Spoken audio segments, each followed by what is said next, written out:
Hey, bookish friends. Sorry, I skipped a week. We started a home renovation and we're in our last month of homeschool, so this went down on the priority list. And yeah, we're just slowly renovating our kitchen, tackling a project like every other day for a few hours. My husband works full-time, 6 days a week. So, in the margins. I'm still reading. I just haven't had good time to film, really. But so you get 2 for 1 in this video because I have a book haul and I'm gonna film my TBR for May. So let's just get started with these new books. I need to do a TBR because my cart is full and I have to somehow fit these on too. So we did do a little adventuring on a nice day this week. We went to a thrift store and I got, which books did I get? I might be missing a book. I am. That's okay, because the important one is here. I have the Illyrian Adventure by Lloyd Alexander. I've been enjoying his Chronicles of Prydain series, so I thought I'd give this one a try. It was only 50 cents. We have Vesper Holly set out for the tiny country of Illyria with her guardian Brynny. She knew adventure awaited. She was off to search for the legendary treasure, an army of magical warriors that had belonged to King Vartan, the ancient ruler of Illyria, whose fantastic deeds only her father believed were true. But once in Illyria, they find much more than even Vesper had expected. The land is in turmoil, and when someone tries to kill Vesper, she and Brynny are plunged into the fierce struggle between the rebel forces, led by the daring and mysterious New Vartan and their Ventan overlords.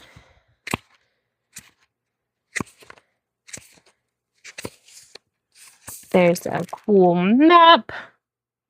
So this could count for the map prompt. Oh, okay. I'm going to read the first paragraph. I usually only do the first sentence, but Miss Vesper Holly has the digestive talent of a goat and the mind of a chess master. She is familiar with a dozen languages and can swear fluently in all of them. She understands the use of a slide rule, but prefers doing calculations in her head. She does not hesitate to risk life and limb, mine as well as her own. No doubt she has other qualities as yet undiscovered.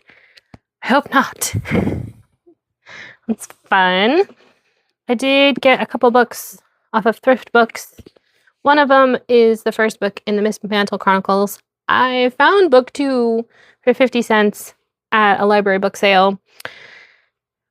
And then I went to go look up book 1 in my library and they don't have it. So I just bought book 1. I have no idea what it's about, but I've heard good things. And I think my kids will like this series. From the highest point of Watchtop Hill, Urchin could see the whole island. And this is going to be a theme. Shatona talked about A Damsel in Distress by P.G. Wodehouse. She said the movie's really good and the book is really good. And to read it, so here we are, one step closer. Lady Maud, the spirited young daughter of the Earl of... English people. Marshmoreton is confined to her home, Belpher Castle in Hampshire, under her aunt's orders because of an unfortunate infatuation. Enter our hero, George Bevan, an American who writes songs for musicals and is so smitten with Maud that he descends on Hampshire's rolling acres to see off his rival and claim her heart. Meanwhile, in the great Wodehouse tradition, the Earl of Marshmoreton just wants a quiet life, pottering in his garden, supported by his portly butler Keggs, and free from the demands of his bossy sister and silly son. Inasmuch as the scene of this history is that historic pile, Belpher Castle, in the county of Hampshire, it would be an agreeable task to open with a leisurely description of the place, followed by some notes on the history of the Earls of Marshmoreton, who have owned it since the 15th century. Unfortunately, in these days of rush and hurry, a novelist works at a disadvantage. He must leap into the middle of his tale with as little delay as he would employ in boarding a moving tramcar. He must get off the mark with the smooth swiftness of a jackrabbit surprised while lunching. Otherwise, people throw him aside and go out to picture palaces. And I also got A Cluster of Campfire by Mrs. Charles Spurgeon. I read A Basket of Summer Fruit by her, really enjoyed it. These devotionals are just chock full of scripture and hymns, all woven together with her own voice. And I just really liked the one, so I got another one. I also got Miss Bunkle's book by D.E. Stevenson. I asked Shatona where to start with Stevenson's books, and she recommended this series, and this is the first book in that series. And it is also on my list of books I want to read this year. We have Miss Bunkle. She decides to write a novel based on people and events in her village, and it ends up being very popular, and she's very worried that people are going to figure out that she wrote it and that it references them. And let's see what the first sentence is. Chapter 1, Breakfast Rolls. One fine summer's morning, the sun peeped over the hills and looked down upon the valley of Silverstream.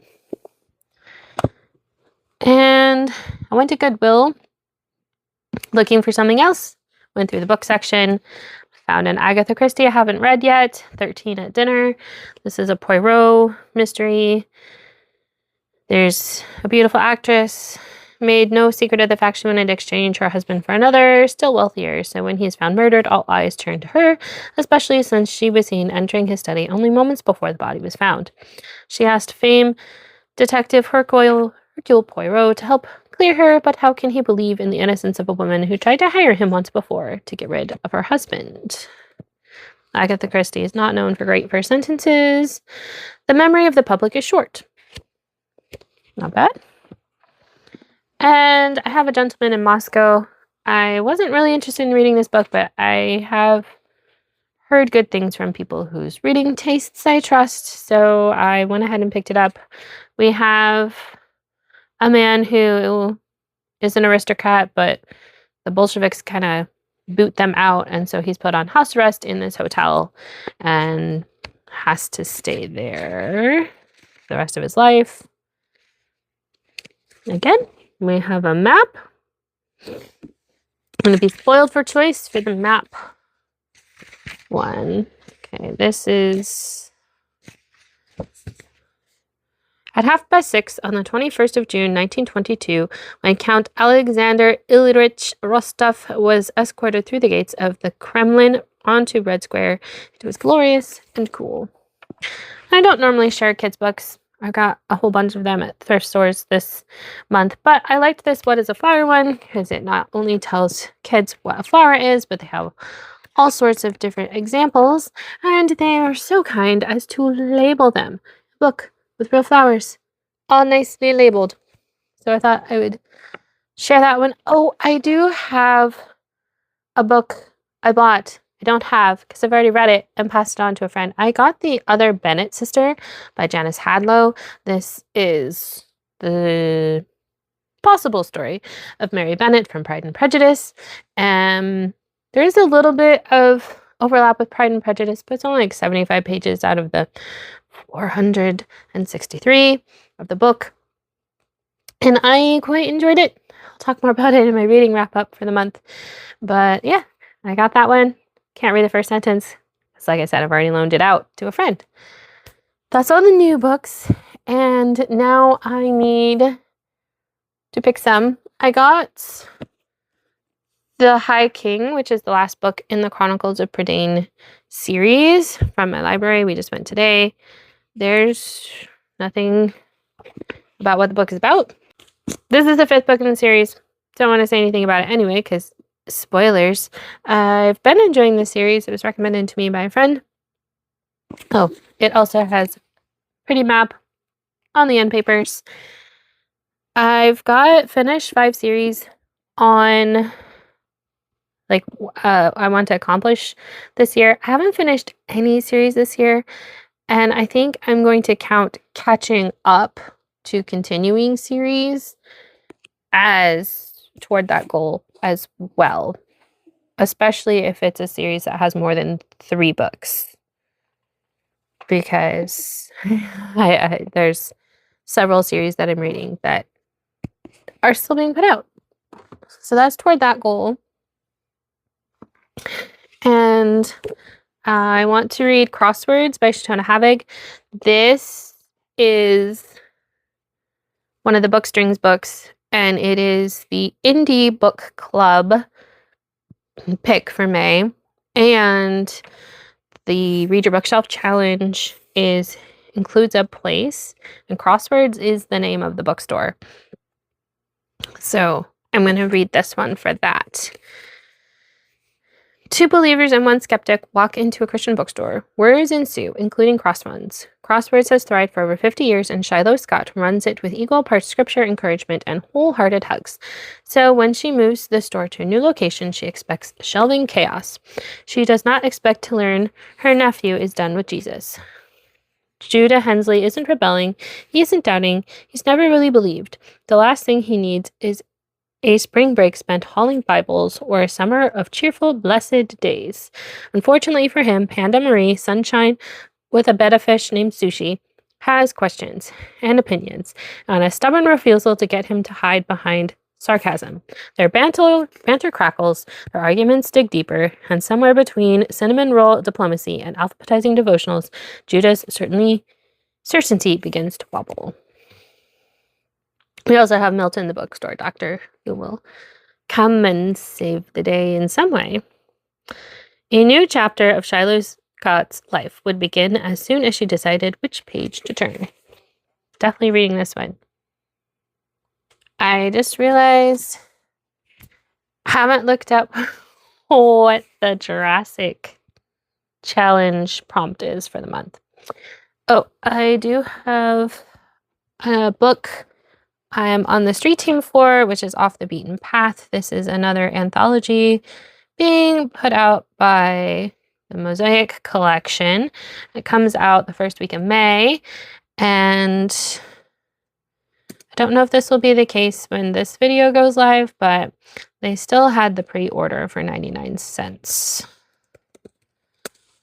They were going to increase the price soon.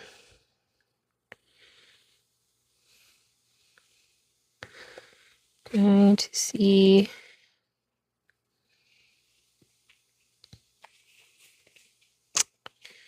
Okay.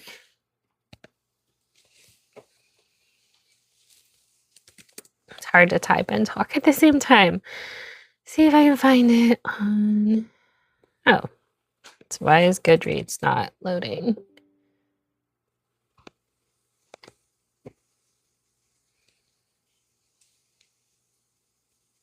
This might take a minute. I will go ahead and pick a nonfiction. I think I'm going to tackle Against the Waves by John Harris because it's one of the 2 last nonfiction books I have on my 2026 list. In a world increasingly marked by confusion and novelty, Against the Waves offers a hopeful vision of order rooted in God's creation.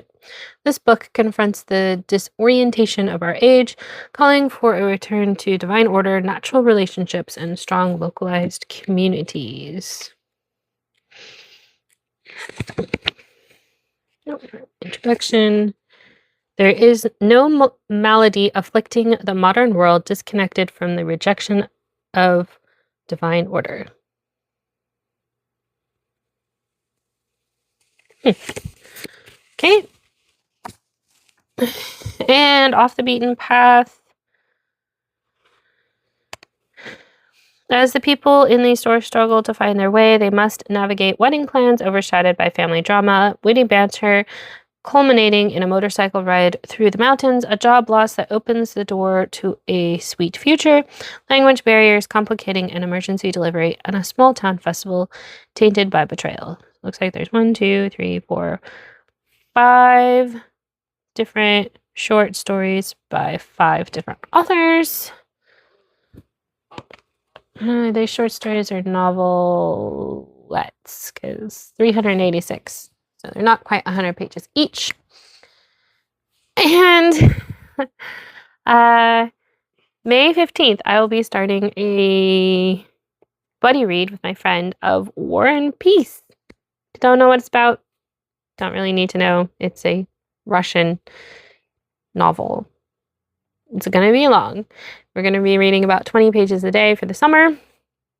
So between all of those, I don't really want to add any more to my TBR officially, but I can give you some possibilities that I'm eyeing over here. I do want to get to the last of the Emma M. Lyon books before the new one comes out. I have a friend who's caught up to me, and I've been loaning her my copies, so she wants me to read it so she can read it. So this is probably going to go toward the top of the stack, actually. And I would like to read Singularity too, because that would cross off a duology for me. And I read The Time Door recently. I would like to read Yes, Your Serpentine Excellency by Kate Stradling. I love her books. So this is her most recent release, and it's been out for a couple months. And I pre-ordered it, and I still haven't gotten to it. I'd like to get to that one soon.